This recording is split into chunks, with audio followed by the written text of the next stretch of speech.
Milan Milošević podigao je sinoć Stefani Grujić da izabere potrčke, a ona se odlučila za Sofi i Gastoza što je donelo dodatne tenzije. Čim je Stefani izgovorila ko ide u izolaciju, Anđela se rasplakala i pokazala da ne veruje bivšem partneru, odnosno da sumnja da se nešto može desiti između Sofi i njega.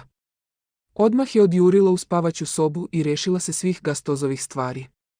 Cimeri su pokušavali da je smire i spuste loptu, ali ih je ona sve oterala i nastavila da baca sve po prostoriji. Regulišite ovo, ne želim da gledam ove stvari u mojoj blizini. Jordanka, evo vam vaši budžeti, pričala je Anđela dok je vadila Gastozove stvari. Besni ste, sačekaj, rekla je Đordi.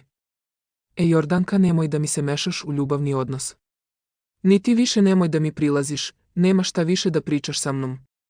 Sve najbolje svima, ti si njegova drugarica, baš zato i ne želim da imam komunikaciju. Ne želim na oči da vidim prevaranta, ne zanima me, besnela je Anđela.